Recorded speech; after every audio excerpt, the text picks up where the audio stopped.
February 16th here in Montreal, it's a blizzard. When I say blizzard, just to give you an example, I can literally fall back into snow. And I'm sitting onto a chair. So the snow is literally up to my shin. Like right here, when I'm tapping, like this is probably a foot off. Yeah, there's at least 2 or 3 feet of snow.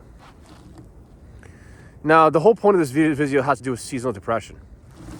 Because how does a guy like me, who's born in the Middle East, a warm-blooded creature, who's supposed to be in the desert, not be affected by snow? You can't use genetics. And I had this conversation with one of my clients, and I know a lot of people are struggling. I'm just sharing what works with me. Okay? So I had a client mention to me, she's like, I'm getting seasonal depression. It's this kind of year. I was just checking out, like a past client, I was just checking in with her to see how she was doing. She said she's still going through a bit of a rut. And I was just trying to explain to her, it's like, it's all in the head. A lot has to do with your routine. Like, what are you doing every single day? Are you structured? Are you not structured? Because I remember reading from the book, 7 Habits, How They Affected People. In that book, they were talking about being in a reactive state. People who are emotionally reactive are affected by things like the weather. So, like, if the weather is bad, then you are bad. If the weather is good, then you are good. It's not a good position to be in life, because that means you're reactive. You're like a rag doll. So how does someone like me go through this shitty ass weather with a smile on their face? How does someone like me go through 2-3 a.m.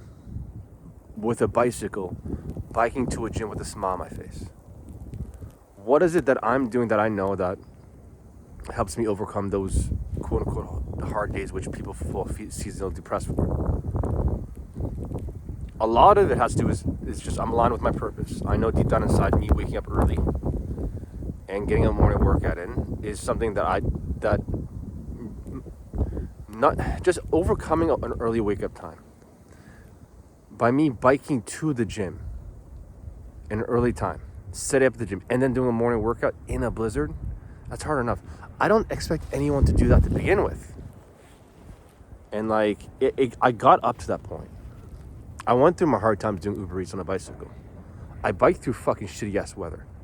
That's my emotional anchor. So when I know shit like this happens, I know what I'm capable of. But when people are struggling with seasonal depression and, you know, they're not doing too well, it's like, what do you how hard is your day? What have you done today to overcome it, to feel proud of yourself? If I did not have that emotional anchor of going through Uber Eats to downtown Toronto, and I'm talking about like this, of course I didn't bike in this kind of weather. Actually, there was a few days the weather was kind of like this. Maybe not this high of snow, but there was maybe 1 or 2 days it was fucking bad. There's a few days I just didn't do it, but I had to make the money. So that built the emotional anchor for me to, I'm a true believer that everything happens for a reason. So if I didn't go through that, I wouldn't be making this video biking to the gym at I'm at ABC for people to see and be like, what the fuck is wrong with this kid? Like, there's something, like, he's missing a screw. But they can't use that genetics argument. But it's just being able to leave the house early in the morning, it's such a peace of mind. Let's just reframe it. Let's just reframe everything. Perspective. Remember as a kid, you used to go outside in the snow, it was dark. You're playing hide and seek in the snow, your mom's yelling, come home. You're like, you know, you're playing in the snow, you're running around, you're rolling around, you're tobogganing, and you know, it's time to go home because you got school tomorrow. Why is it any different? It's perspective. So what are you doing in that day that's actually kind of like raising your positive mental attitude? Of course, building a relationship in the snow with friends helps a lot. But chances are if you're at home alone, yeah, you're going to probably get depressed. If you're overly comfortable, yeah. If you're not doing any sort of task like cleaning your room or cleaning your house, yeah, I just had to clean my house. I came in from power nap. I woke up, I was like sluggish as shit. I did not want to get up. I did not want to go to the grocery store, which I'm going to go to the grocery store right after this. But then I just thought about it. I'm like, Sam, tomorrow morning is another opportunity to prove how, like, strong you are mentally. This is a good thing. It's being put in front of you for a reason. This is your chance. And then when you overcome that and go to the gym, you're going to feel great. People say it's not worth it. Okay, then for you it's not worth it. But when hard times occur, don't complain in terms of how someone like me, sees positive attitude. Oh, it's because he was born in XYZ circumstance. He doesn't understand my circumstance. Okay. Remember, I'm just proving to you guys that I'm from the Middle East. I'm not supposed to, like...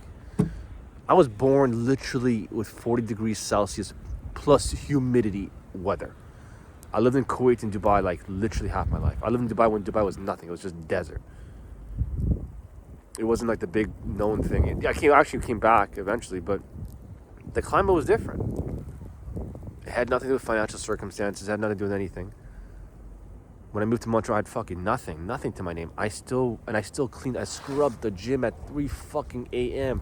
No one told me to come to gym at 3 a.m. and rub bleach on the fucking wall, and I fucking did it. Nobody told me. My boss didn't tell me. I just did it. Because it put me at peace. Because I valued the work that was being gifted to me, because I realized all the work was the gift. You're like, why do people get miserable with their job they're doing? Because I was there. I was the guy who was fucking miserable with the job I was doing. Because the intention behind the job itself. I was half-assing the job. I was thinking about the minimum wage. I was thinking about the job title. All superficial shit. The money, the job title versus the intention of helping the person out. Do you realize if your boss, just as an example, do you realize if your boss is a miserable person, you don't like him? Do you realize if you just do a great job, he'd probably leave you alone? You'd probably be able to, like, put you in a positive mental attitude. If you don't even do it for him, you do it just to raise yourself. You do such an exceptional job. Not even your boss can even say shit. That's a great thing. Why can't you even put that much effort? You're like, well, I don't want to do it for such a shitty ass job. Well, do you realize drive is built? That's what why my mentality is different. I understand drive is built. I understand what I do today at 3 a.m. on a Sunday, and I grind and I work crazy amount of hours. When I actually have to do a job I like, it's going to propel me forward. Because if I can work like a psycho 100 hours a week on crazy times, on the most unimaginable kinds of weather, when circumstances are going my way, it's going to propel me forward. When I go to APC, when I was at TriStar, when I picked up all the weights and I was organizing everything, when I was a cleaner at TriStar, and I'm at APC, I'm organizing everything. They don't pay me to do it. I just do it. Right? They just told me we'll give you the keys to the gym. You can do a morning workout if you want. Just organize the gym if you want. Because then you realize I was doing it at Anytime Fitness. Anytime Fitness didn't even pay me. I didn't even work. I just did it for the sake of it. It made me feel good. And I realized every weight I pick up is a level up. Because my goal is to be a freaky, strong athlete in MMA. To just, when I put my hands on you, you're going to be like, what the fuck is this guy made of? It's impossible. It's work through hard work. It's just genetics. That's a good position to be in. He must be on drugs and steroids. That's a good position to be in. So I know every time this motherfucker, a lazy motherfucker, leaves a 45-pound plate on the floor, good. I'm fucking happy. Leave it. I'm going to pick it up. In 10 years' time, you're wondering how the fuck I'm so strong? It's because I did your work, you lazy fucking piece of shit. This is all just shit talking. I don't care if people leave all the weights behind. I don't really judge them. But when I realize they're in a negative attitude, lazy in the gym, I realize they're not getting the results they're looking for, and they start complaining, now I'm judging you. Of course I'm going to judge you. Because, like, I understand people, not everyone's perfect, not everyone's going to put all the weights back. I understand, for example, someone's completely out of shape. When I see someone who's morbidly obese and fat, I'm not going to be like, he's a fat piece of shit. For all I know, he's going through his transformation right now. He could have just came back from a workout. I love the guy. I'm not judging him based off his current circumstance. I'm judging him based off his effort for that day and that moment. So I don't judge people. But if they have a shitty energy and they start complaining, victim mindset, of course now I'm going to judge you. And that should happen vice versa with me. That's why you'll never hear me complain. It's almost so rare. And if I ever complain, I start questioning my circumstance. And this should give you an idea that I'm the kind of guy who's not going to complain. Right here, right now. Remember, February 16th, Sunday evening. Fucking blizzard.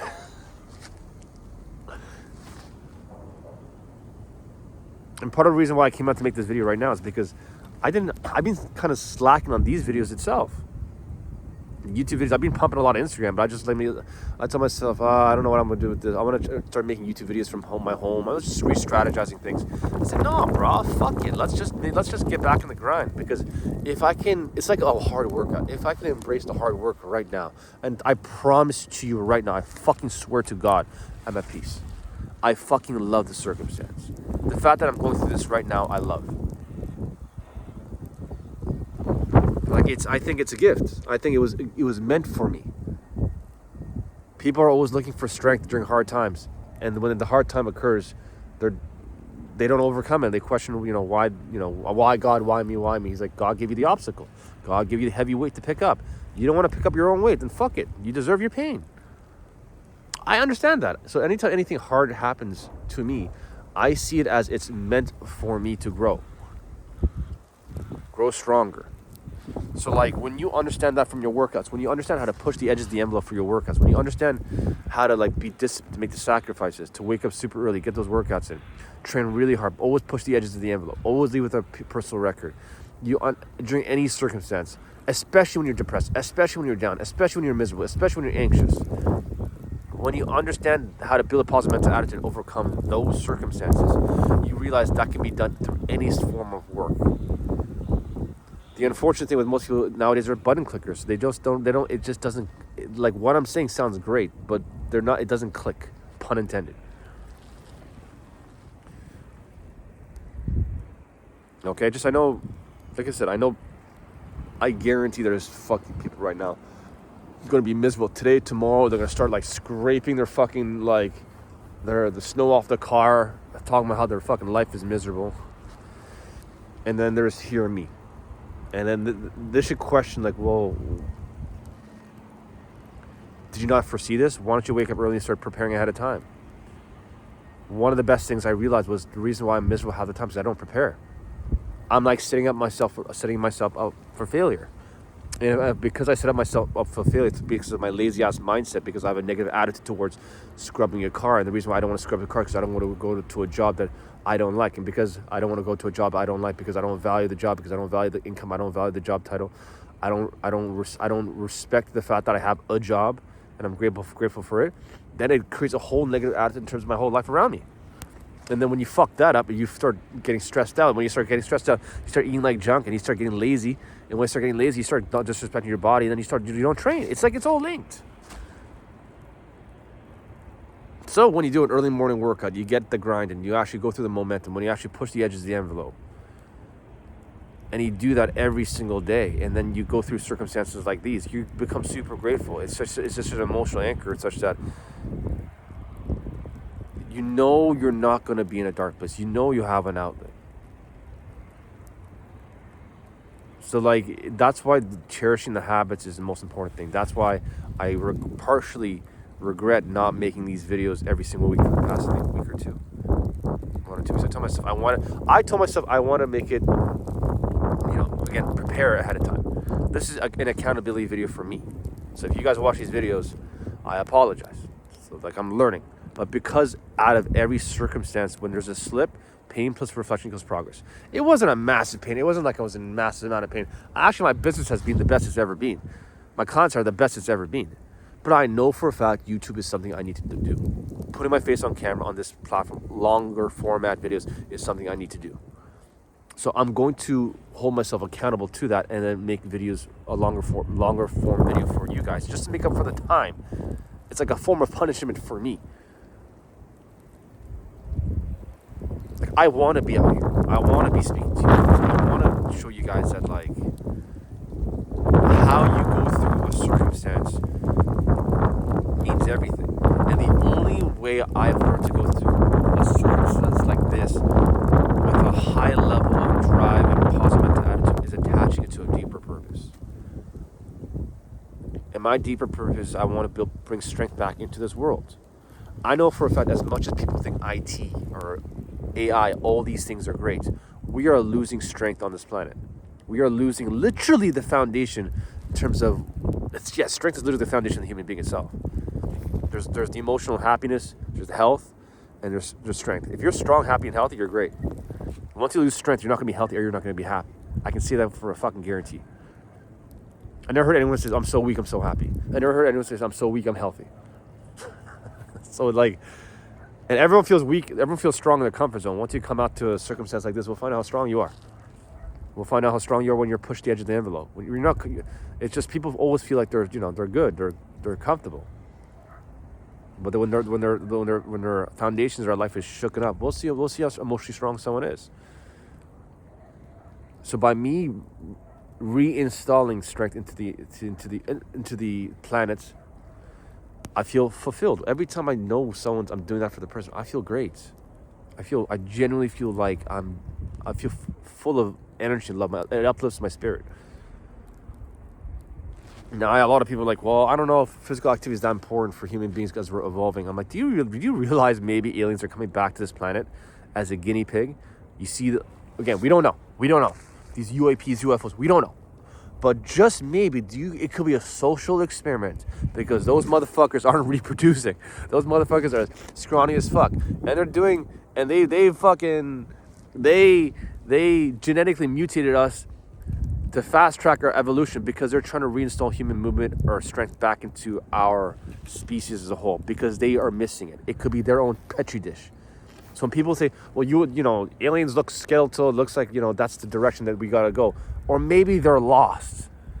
Just like how we look back at human beings, they had more high testosterone levels, they had certain things that were better. We lost like our foundation of food. That could be it too. That's a high possibility. A very high possibility. People don't think of it that way. It's just like reproducing feels good. That feels fucking great.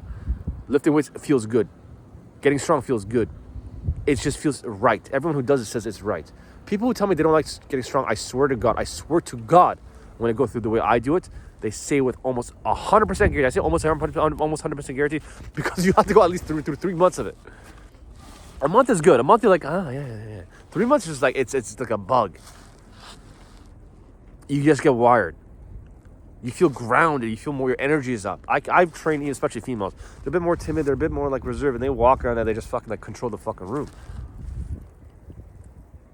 So like, if it feels right to my soul, if it uplifts my spirit, if every time I do it, I feel great, I don't see why it's not the right thing for the universe. You might be thinking like we're in gravity, we're going to different planets. Well, do you ever think maybe, just maybe, like being intellectually smart, consciously at a higher level, like UFOs, and be able to be freaky strong is the ultimate form of an alien. Not just, that scrawny, no. Super strong, can handle their space and time physically and mentally and spiritually, all 3 dimensions. I'm a true believer aliens are missing that strength aspect. That could be it. That's probably why they're down here. They're like watching us, experimenting with us, trying to fast track human movement. They're like, these guys are fucking strong. Oh, these guys are going in the wrong direction.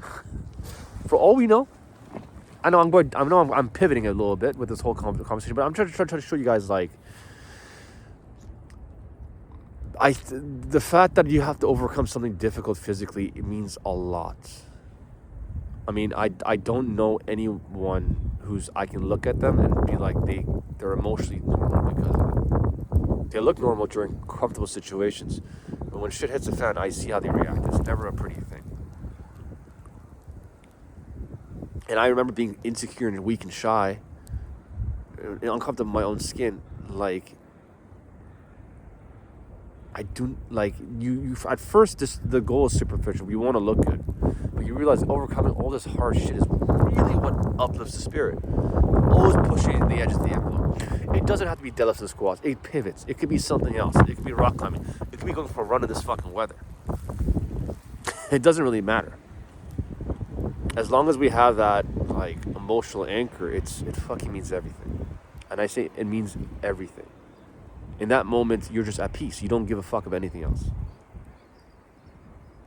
So when I bike to the gym in the weather and I get to the gym and I'm half asleep when I wake up and I get to the gym, I'm wide awake. My energy's up. Don't get me wrong. When I'm going through the workout, I feel probably like half dead because I'm just like overcoming hard shit. I'm like, oh yeah, it's heavy shit. Sometimes I have to get all savage. But when I overcome it and I leave the gym, I'm at peace. And that's how I start my day.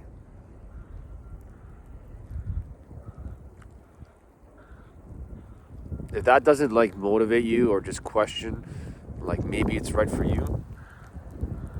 So if you're struggling, you should start with your house. You should start with your body weight. Start with, why do you have to swing for the fences? Why does it have to be what I'm doing right now?